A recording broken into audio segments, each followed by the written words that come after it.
So today my hair is feeling a little bit dry and it definitely needs some TLC. So I'm going to be using the Gisou honey hair mask, and this stuff is super thick, super creamy, and really great for curly hair types like mine. I'm going to show you how thick and creamy it is, and it really puts so much moisture back into your hair.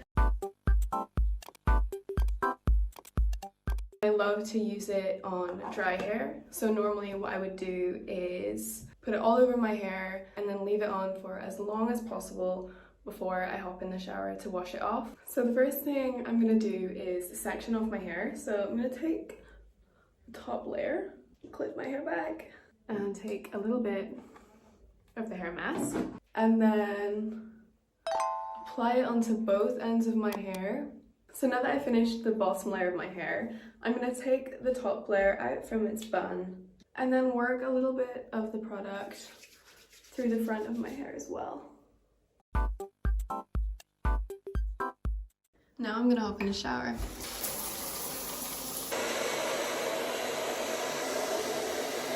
This is the end result. We're all done.